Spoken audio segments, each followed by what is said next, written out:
What's up, guys? We'll give it a couple minutes like we always do, and then we'll get going. Let some people log in, connect, especially on Periscope. For you guys that are joining that do have questions, I'll say this once. I'm too far away from the screen to see them or read them, so make sure that you save them. I'll leave a couple minutes at the end to answer any questions you guys might have about the stuff that we're going over. So if anything does pop up in the middle, kind of want a better explanation of what we're doing and what I'm explaining tonight, please save it to the end and I'll answer those questions as best and as efficiently as possible. So we'll go ahead and get rolling here tonight. First off, this is Diamond Show.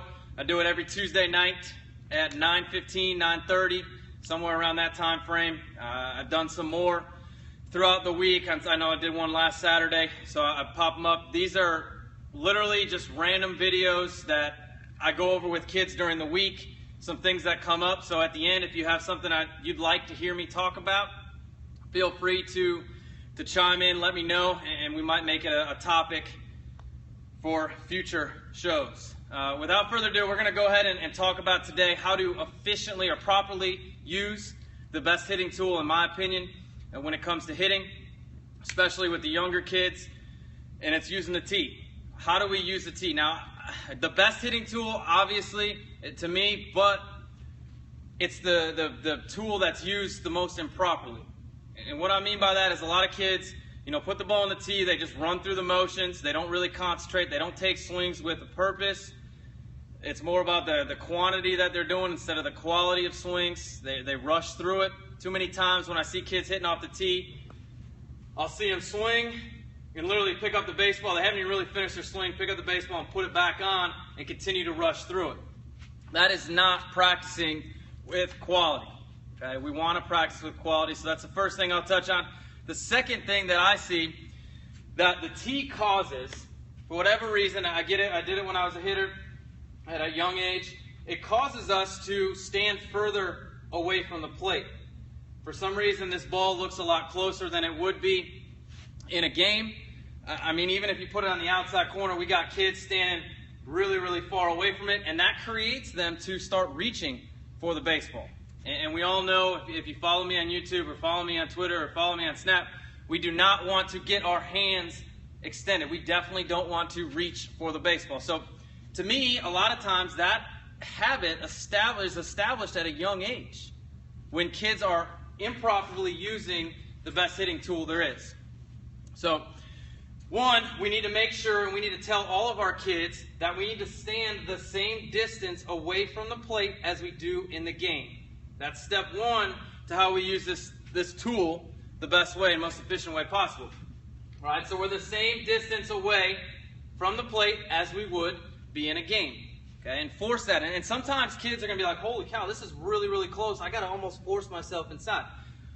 Well, the best way of explaining it to our youth or to our kids is have them actually do a slow motion swing down to contact. They will then realize that they can get there easily and even further inside.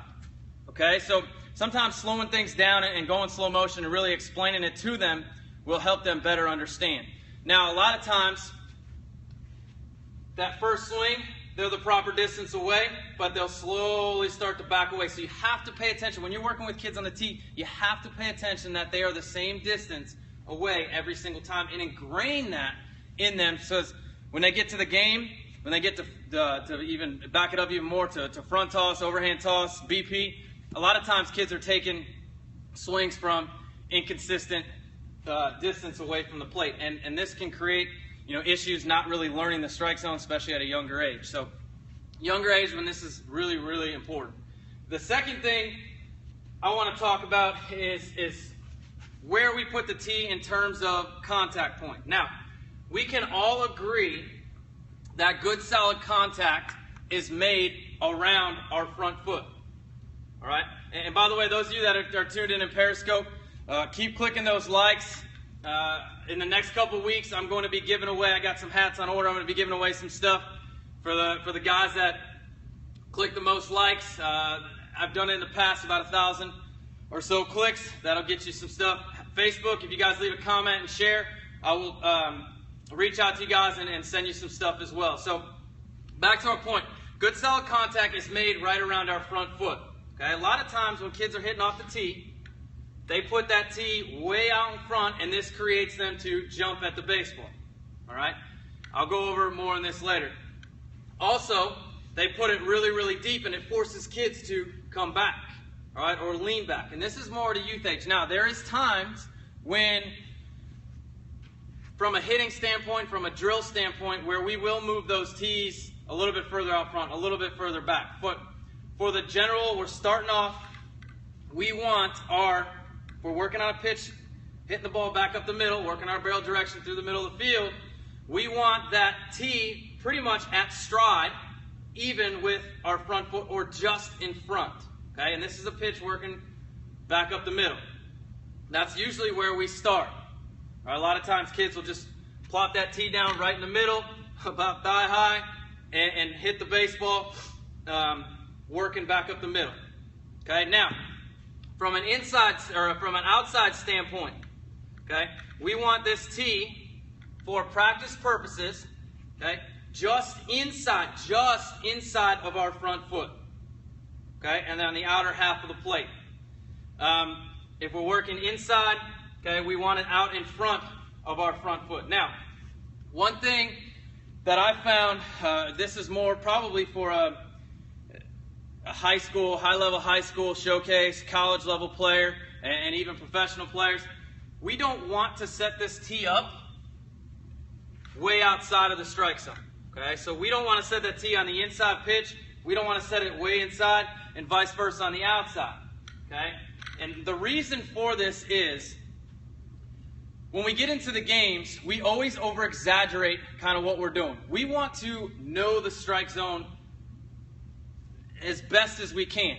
Now, we need to adjust in game if that umpire is calling it out here. We need to learn how to adjust, but we're going to over-exaggerate the strike zone in the game. That's just natural. We're going to chase pitches more so off the plate than we do in practice. So we don't want to practice these pitches way off the plate because to me, then we're going to expand the zone.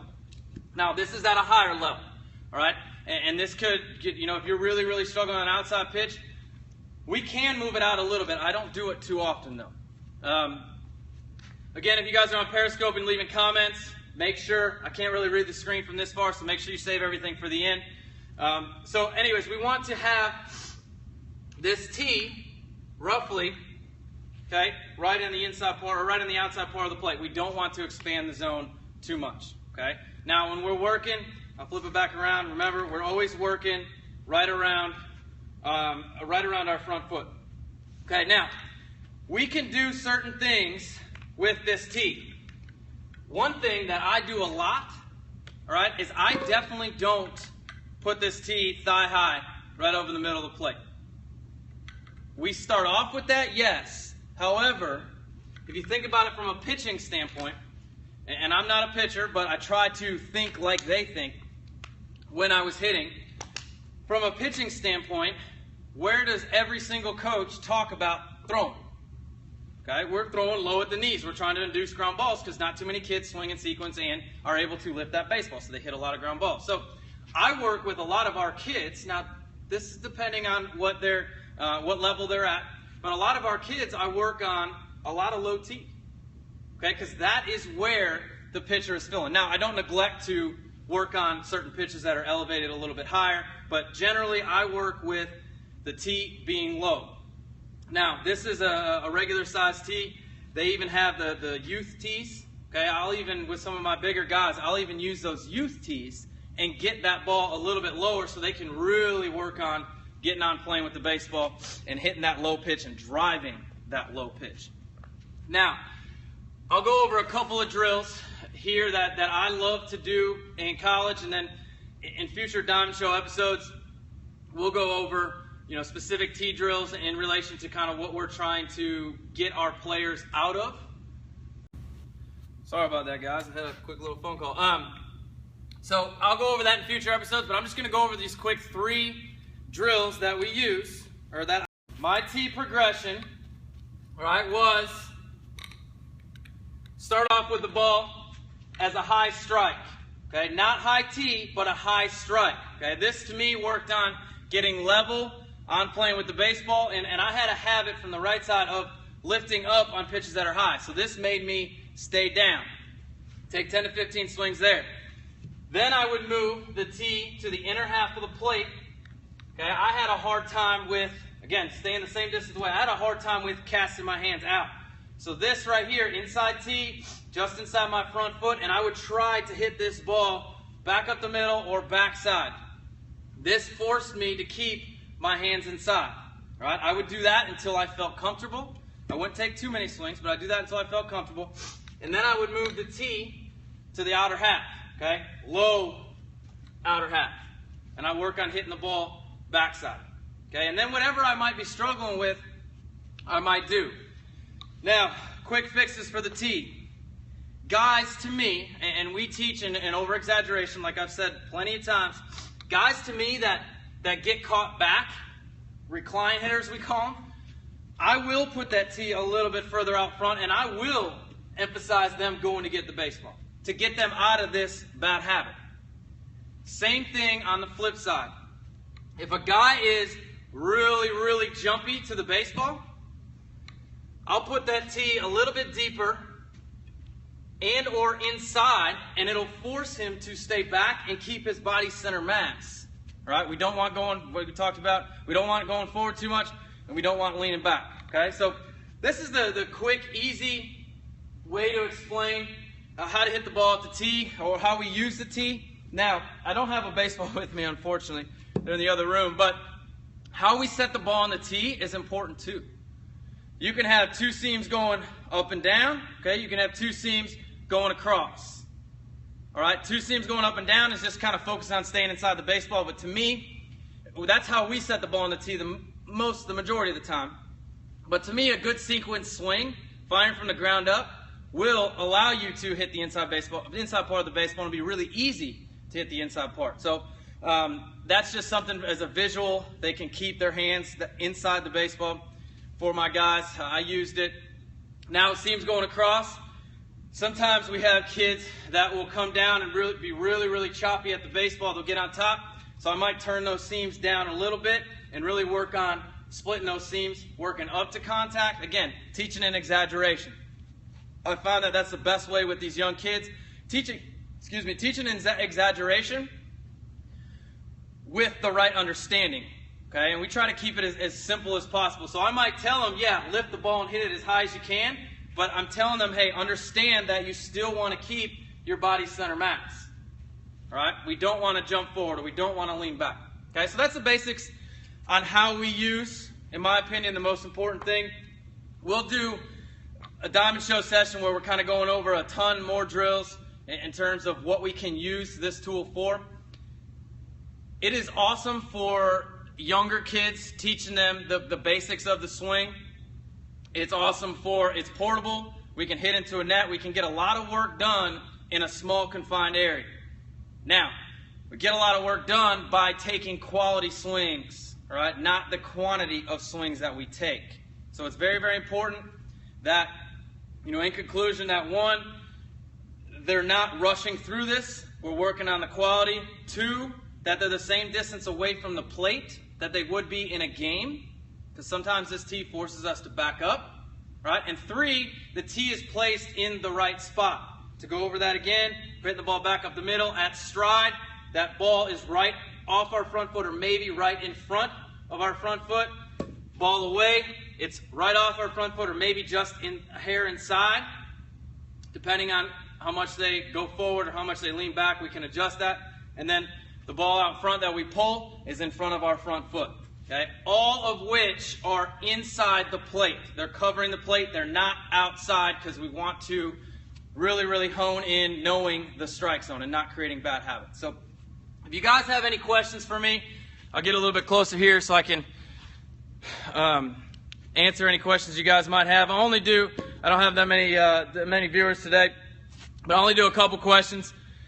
If you have any, if not, we'll jump into next week. Next Tuesday we'll do 9:15, 9:30 like we always do, and really kind of go over some more drills when it comes to using the tee. We'll also, I keep saying this, but I've talked to them, we'll also get some of the guys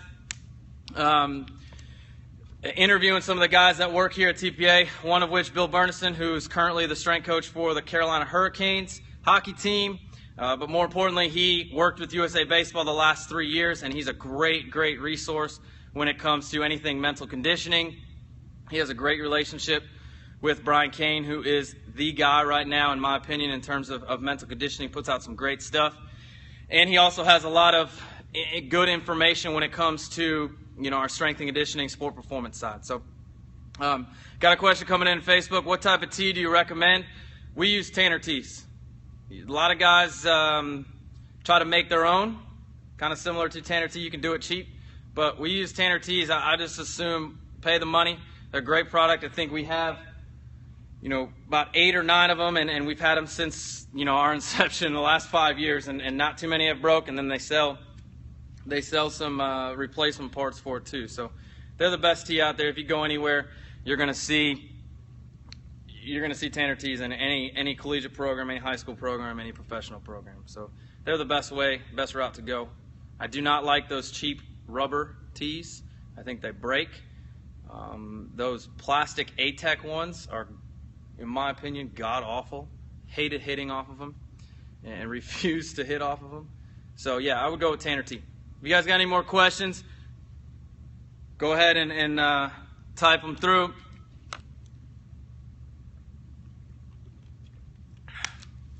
All right, doesn't look like we have much coming in tonight. I will be back next Tuesday, 9:15, 9:30. Make sure you guys, if you don't already, follow us on Snap. It's at tpanc.com, or at tpanc. That is Snapchat, at tpanc. Follow us on YouTube, tpanc, Twitter, tpa_Wilson, or tpanc. There's a lot of information that we're putting out throughout the week. Free information, resources for you guys to hopefully get better and more importantly, better understand the game. We try to keep it as easy and as simple as possible. So appreciate you guys tuning in, supporting the show, and we'll see you guys next week.